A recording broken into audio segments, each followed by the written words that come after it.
Sir Jaganmohan Reddy గారు ఇవాళ విదేశాలకు వెళ్ళిపోవడం జరిగింది సార్. దాదాపు ఇంకొక నెల రోజుల పాటు అక్కడే ఉంటారు. అయితే ఈ సెప్టెంబర్‌లో జగన్మోహన్ రెడ్డి గారు లేని ఈ టైంలో వైసీపీ మొత్తాన్ని ఖాళీ చేయాలని చంద్రబాబు నాయుడు గారు, పవన్ కళ్యాణ్ గారు ప్లాన్ చేస్తున్నట్టుగా తెలుస్తుంది. దీన్ని సెప్టెంబర్ సంక్షోభం అని కూడా ఒక పేరు పెట్టేశారు సార్. మరి ఇప్పుడు వైసీపీ ఖాళీ అయ్యే పరిస్థితి కనిపిస్తుందా? మరి దీన్ని జగన్మోహన్ రెడ్డి గారు ఏ విధంగా హ్యాండిల్ చేస్తారు? మీరేం చెప్తారు? జగన్ మనం ఆల్రెడీ చెప్పుకున్నాము. సిబిఐ కోర్టు ద్వారా ప్రత్యేక అనుమతి తీసుకున్నాడు.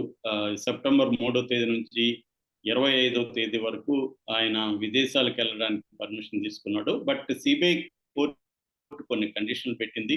అదేంటంటే Jagan phone number, Jagan email ID సిబిఐకి హ్యాండ్ ఓవర్ చేయాలి. అట్లాగే జగన్ ఏ ఏ రోజు ఎక్కడ ఉన్నాడో కూడా సిబిఐకి చెప్పాలి. సో సిబిఐకి తెలియకుండా ఆయన ఎక్కడంటే అక్కడ తిరగడానికి వీల్లేదు. సో ఆ కండిషన్ అయితే సిబిఐ కోర్టు పెట్టింది. యాక్చువల్గా సిబిఐ వ్యతిరేకించింది జగన్కు బెయిల్ ఇట్లా విదేశాలకు అనుమతి ఇవ్వడానికి వ్యతిరేకించింది. ఎందుకంటే విచారణ చాలా లేట్ అవుతుంది. గత 5 ఏళ్లుగా జగన్ ఎప్పుడు విచారణకు హాజరవ్వలేదు. ఇప్పుడైనా విచారణ వేగవంతం చేయాలంటే జగన్ రెగ్యులర్గా అందుబాటులో ఉండాలి, కోర్టుకు రావాలి అని సిబిఐ వాదించింది. బట్ జగన్ మన ఈరోజు బయలుదేరి వెళ్ళాడు, లండన్ వెళ్ళాడు. లండన్లో 25వ తేదీ వరకు ఉంటాడని చెప్తున్నారు. 25న రిటర్న్ అవుతాడు ఇండియాకని. ప్రధానంగా ఆయన లండన్లో తన కుమార్తె ఉంది, ఆమె దగ్గరికి వెళ్తున్నాడు. ఆమె బర్త్డే ఉంది, అలాగే తను కొంత టైం స్పెండ్ చేద్దామని వెళ్తున్నాడు అంటున్నారు. బట్ ఇన్ని రోజులు లండన్లో వెళ్తే అతని పార్టీని ఇక్కడ కంప్లీట్గా నాశనం చేయడానికి చంద్రబాబు ప్లాన్ చేస్తున్నాడు. జగన్ లేని టైంలో వైసీపీ కంప్లీట్గా మూసేసే విధంగా, దాన్ని క్లోజ్ చేసే విధంగా ప్లాన్ చేస్తున్నారు అనేది చెప్తున్నారు. దీన్నే సెప్టెంబర్ సంక్షోభం జగన్కి రాబోతుందా అనేది కూడా ఇప్పుడు ఊహాగానాలు మొదలైనవి. సెప్టెంబర్ సంక్షోభం ఎందుకంటారంటే గతంలో ఎన్టీఆర్ పీరియడ్లో ఆగస్టు సంక్షోభం అనేవాళ్ళు. ఆగస్టులో ఎన్టీఆర్ చేశారు రామ్లాల్ గవర్నర్ ద్వారా. అలాగా ఇప్పుడు సెప్టెంబర్ సంక్షోభం రాబోతుందా అనేది అంటున్నారు. అయితే దీనికి ప్రధాన కారణం ఏంటంటే ఇప్పటికే రాజ్యసభ సభ్యులు ఇద్దరు రిజైన్ చేశారు. మోపిదేవి వెంకటరమణ, బేద మస్తానరావు. మిగతా ఇంకొక 7 మంది పైన వచ్చేస్తారని చెప్తున్నారు. కానీ జగన్ మరి ఏమి చేశాడో తెలియదు. కానీ చాలామంది రాజ్యసభ సభ్యులు మీడియా ముందుకు వచ్చి మేము జగన్తోనే ఉంటాము, జగన్ వల్లే మాకు పదవులు వచ్చాయని చెప్పారు. అయోధ్య రామిరెడ్డి కావచ్చు, ఆర్ కృష్ణయ్య కావచ్చు, పిల్లి సుభాష్ చంద్రబోస్ కావచ్చు, మేడా రఘునాథ్ రెడ్డి కావచ్చు, విజయసాయి రెడ్డి కావచ్చు, వీళ్ళందరూ కూడా మీడియా ముందుకు వచ్చి మేము రిజైన్ చేయట్లేదని చెప్పారు. అది నిజమేనా, లేకపోతే వాళ్ళు అలా ఇంకొక కనీసం ఇంకొక 3-4 రిజైన్ చేస్తారన్న టాక్ వినిపిస్తుంది. ఎవరు రిజైన్ చేసినా కూడా అవన్నీ కూడా తెలుగుదేశం ఖాతాలకు పడతాయి.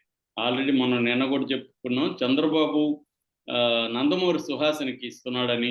అట్లాగే ఇక్కడ ఎమ్మెల్సీలు దాదాపు 40 మంది వైసీపీ వాళ్ళు జంప్ అవుతున్నారని చెప్తున్నారు. ఆల్రెడీ 3 రిజైన్ చేశారు. బల్లి కళ్యాణ్ చక్రవర్తి, శంకర పద్మశ్రీ, తర్వాత పోతుల సునీత. ఈ 3 కూడా తమ రిజిగ్నేషన్ లెటర్స్ను మండలి ప్రెసిడెంట్, చైర్మన్కి చేశారు.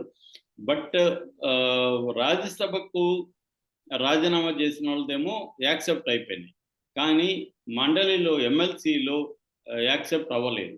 ఎందుకు అంటే ఎమ్మెల్సీకి సంబంధించి చైర్మన్ మోసన్ రాజు, ఆయన వైసీపీ అతను. సో ఇప్పుడు అతనైతే ఆమోదించడు అని చెప్తున్నారు. ఆమోదించకపోతే మరి దీని మీద కోర్టుకు వెళ్తారు అని చెప్తున్నారు. ఇది కొంత లేట్ అయ్యే అవకాశం ఉంది. సో ఏదేమైనా ఇప్పటి వరకైతే పెద్ద ఎత్తున వైసీపీ నుంచి వలసలైతే అంత గొప్పగా అయితే లేవు. అంటే జగన్ మరి ఆపగలిగాడు అనేది ఒక వెర్షన్ వినిపిస్తుంది.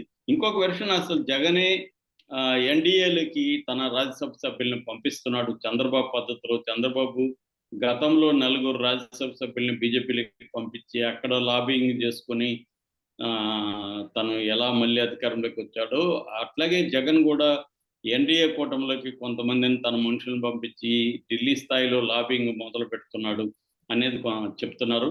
మరి అది ఇప్పటికిప్పుడు జరుగుతుందని చూడాలి. ఏదేమైనా చంద్రబాబు అయితే కింది స్థాయిలో కార్పొరేటర్ల స్థాయిలో వాళ్ళని ఆల్రెడీ చాలా మందిని చేర్చుకున్నారు. కొంతమంది మళ్ళీ వెనక్కి వెళ్ళిపోయిన దృశ్యం కూడా మనం పొంగనూరులో చూసాము. మున్సిపల్ చైర్మన్ ఆయన వెనక్కి వెళ్ళిపోయాడు మళ్ళీ. కొంతమంది కార్పొరేటర్లను తీసుకొని. అది కూడా జరిగే అవకాశం ఉంది. ఏదేమైనా ఈ జగన్ మాత్రమే కాదు, ఇక్కడ రేవంత్ రెడ్డిది కూడా చూస్తున్నాం. రేవంత్ రెడ్డి కూడా బీఆర్ఎస్‌ని ఖాళీ చేసే కార్యక్రమంలో ఉన్నాడు. మళ్ళీ బీఆర్ఎస్ చేరినోళ్ళు మళ్ళీ గర్ వాపసి వెనక్కెళ్ళే కార్యక్రమంలో కూడా ఉన్నారని వార్తలు వినిపిస్తున్నాయి. ఇవన్నీ మామూలే. జంపింగ్ వీళ్ళు ఫ్రాగ్స్ లాగా, కప్పల్లాగా ఒక దగ్గర నుంచి ఇంకో దగ్గర జంప్ చేయడం, అక్కడ తాము ఆశించినట్టుగా వీళ్ళకి డబ్బు కావచ్చు, పదవులు కావచ్చు దొరకకపోతే మళ్ళీ వెనక్కి రావడం, ఇవన్నీ చూస్తున్నాం. మామూలుగా ఏంటంటే చంద్రబాబు వీళ్ళ మీద ఫోకస్ చేస్తున్నాడు. దీనివల్ల చంద్రబాబు కూడా ఇంటర్నల్‌గా ఇటు బీజేపీ నుంచి, ఇటు జనసేన నుంచి, ఇటు తెలుగుదేశం కేడర్ నుంచి, నాయకుల నుంచి కొంత అసంతృప్తి కూటమిలో కూడా మొదలైంది. ఎందుకంటే ఇప్పుడు చంద్రబాబుకి ఏ రకంగాను వైసీపీ లీడర్స్‌తో పని లేదు. వాళ్ళు తమ పార్టీలో చేరాల్సిన అవసరం చంద్రబాబుకి లేదు. మరి ఇట్లాంటప్పుడు వాళ్ళని చేర్చుకొని వాళ్ళకి పదవులు ఇస్తా పోతే, ఎందుకంటే ఎవరు కూడా ఊరికే రారు కదా! వాళ్ళకేవో పదవులు ఇవ్వాలి. అవి ఇస్తా పోతే ఇన్ని రోజులు గత 5 ఏళ్లుగా వైసీపీ దాడులను ఎదుర్కొని, అరాచకాన్ని ఎదుర్కొని, పోరాడి జైలుకి పోయి, ఆర్థికంగా నష్టపోయి, ఇవన్నీ కోల్పోయిన చాలా మంది నాయకులు ఇటు బీజేపీలో ఉన్నారు, జనసేనలో ఉన్నారు, తెలుగుదేశంలో ఉన్నారు. వాళ్ళ గతి ఏంటి? వాళ్ళ పరిస్థితి ఏంటి? అన్న ఒక చర్చ మొదలైంది. చంద్రబాబుకి ప్రెషర్ కూడా పెరిగింది. సో, అందుకని ఇప్పుడు మరి చంద్రబాబు దూకుడుగా వెళ్లి వైసీపీని జగన్ వచ్చే లోపల ఖాళీ చేస్తాడా?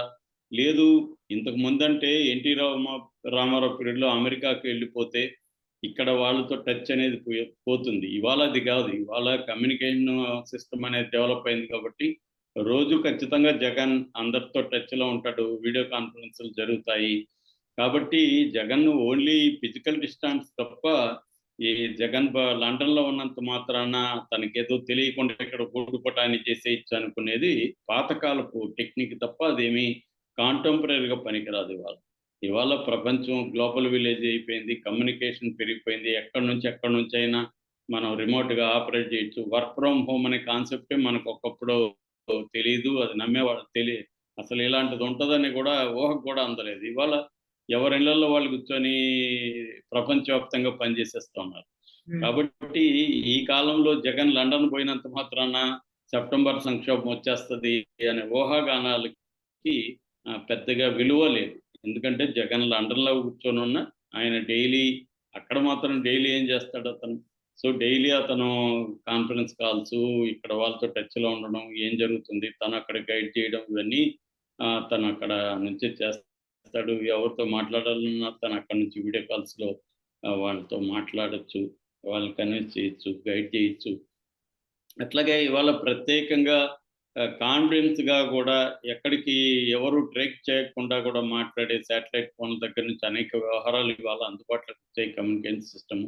అలాగా గూడా వాళ్ళు ప్రైవేట్‌గా గూడా గైడ్ చేసే అవకాశం ఉంది. కాబట్టి జగన్ ఏదో లండన్‌కెళ్ళగానే ఇక్కడ సెప్టెంబర్ సంక్షోభం వచ్చేస్తదనేది తెలుగుదేశం మీడియా రాస్తుంది తప్ప, అది జరగడం అనేది అంత ఈజీ అయితే కాదు. చంద్రబాబు కూడా అంత దూకుడుగా వెళ్తాడని అయితే ఇప్పుడు ఎవరు అనుకోవట్లేదు. ఎందుకంటే చంద్రబాబు ముందు అనేక సమస్యలున్నాయి. కొత్తగా కరువొచ్చింది. దాని నుంచి వరదలొచ్చాయి. ఆ వరదల్లో ఒక పక్క వరదలు, ఇంకో పక్క రాయలసీమ ఈ ఏరియాలో కరువు కూడా ఉంది. తగినంత వర్షాలు లేవు. సో, అతివృష్టి, అనావృష్టి అనేది ఇప్పుడు బాధిస్తుంది. ఆల్రెడీ చంద్రబాబు హామీలు ఇవ్వకుండా ప్రజలకి ఇవ్వాల్సిన డబ్బులు కావచ్చు, ఇతర గ్యాస్ సిలిండర్ కావచ్చు, నిరుద్యోగ భృతి కావచ్చు, ఇలాంటిది ఇవ్వకపోవడం వల్ల ఆల్రెడీ వాళ్ళు